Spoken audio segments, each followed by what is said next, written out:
Bien, estamos con el doctor Aurelio Ochoa Lencastre. Aurelio, muchas gracias por estar como siempre con nosotros. Ricardo, siempre a tus órdenes. Muy buenas noches. Aurelio, las tarifas eléctricas en el país han subido en el lapso de un mes más o menos un 5%. O sea, comparado con la inflación, que es del 2% anual, es decir, ha sido una subida pues brutal, en progresión geométrica, claro. o estoy equivocado. No, efectivamente, y es una preocupación porque al final recordemos que es un alza sobre otra. Recordemos que la semana pasada lo que han subido son los combustibles, ¿no? Entonces, en un promedio de 7%. Entonces, consecuencia de ello, al hacer el cálculo de la tarifa eléctrica, los INERMIN ha tomado en consideración precisamente esas alzas que se han producido. Entonces, ¿qué pasa? Nos han dado la ingrata sorpresa, ¿no es cierto?, ayer, de que a partir de ayer precisamente tenemos un alza en las tarifas eléctricas en un promedio del 5%, y hay otras provincias que inclusive tienen el 7-8%. Ahora, esto lógicamente nos hace pues menos competitivos, ¿no? Esa es una situación que habría que contemplar, porque recordemos que el cálculo de la tarifa eléctrica está en función de una serie de factores, ¿no? Entonces, ¿qué pasa? Lo que tratan de ver es el precio de los metales, el precio de los combustibles. ¿Por qué razón? Porque parte de la generación también es a base de diésel, a base de residual. Entonces mucha gente se preguntará y dice, oye, pero si el gas natural está tan barato, entonces ¿cómo es posible que suba? Pero en la forma de cálculo precisamente interviene el precio de los combustibles. Entonces, ¿qué sucede? La semana pasada hemos visto cómo, y lo hemos comentado, cómo se había disparado el precio de los combustibles, ¿no? Ese promedio, decíamos, de un 7%. Pero estamos hablando de que cada 60 días se está subiendo, porque la anterior alza que se produjo de los combustibles, me refiero, en el mes de octubre, a finales de octubre, y probablemente se produzca en el mes de febrero de este año, entonces hace que el acumulado el año pasado en cuanto a combustibles se refiere, se esté acercando a casi un 30%, o sea, el acumulado durante el año. Y sin embargo, lo que tú mencionabas es que la inflación el año 2010 ha sido 2%. Entonces, estamos hablando con una diferencia abismal. Y ahora, en este caso, por ejemplo, en el de la electricidad, que cada mes se hace la revisión.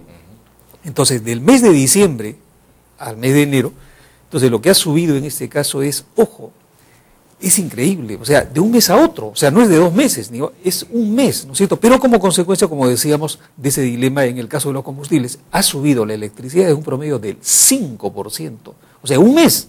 Entonces, eso se va a traducir, se va a trasladar obviamente al costo, ¿no es cierto?, del aparato productivo.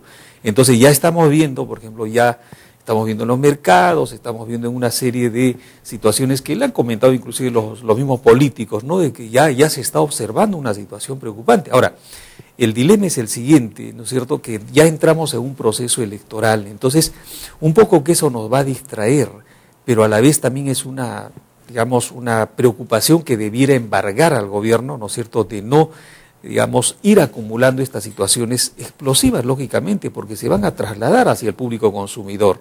Entonces, es una situación realmente preocupante en la forma como se maneja desde el inicio. Estábamos hablando del caso de los combustibles. Lógico, si subo de un mes a otro, ¿no es cierto?, 7%, es obvio que voy a trasladar a todos, incluyendo el precio de la electricidad.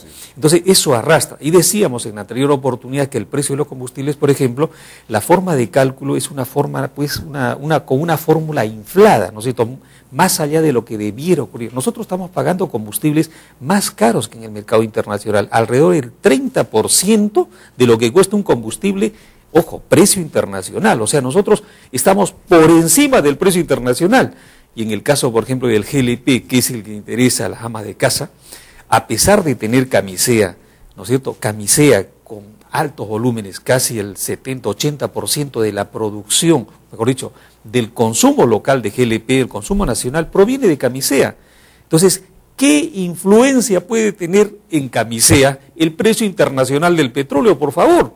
Sin embargo, se nos aplica y se nos vende un GLP por encima de lo que cuesta, ¿no es cierto?, a nivel internacional. Algo increíble, pero cierto. Y todo eso se traduce al final en esta situación que lógicamente y lamentablemente en este nuevo año las amas de casa al acudir a los mercados han visto pues que esto se ha producido, se ha trasladado ya, ¿no? Es una bomba de tiempo más, digamos, que queda para la próxima administración que asuma el gobierno. Evidentemente, porque al final, claro, este gobierno ya está de salida. Entonces poco le interesa al parecer, y eso es lo que preocupa en realidad, porque debiera irse, ¿no es cierto?, de todas maneras, de una manera un poquito mejor, me parece, ¿no es cierto? No con estas pequeñas bombas, por no decir medianas o grandes bombas de tiempo que se deja a la próxima administración. Me hacen señas, Aurelio, y te hago dos preguntitas para que las contestes en el siguiente segmento, por favor. La primera es, ¿hay alguna novedad con relación a la renegociación de las regalías que se anunció para fines de diciembre del año pasado? Esa es una.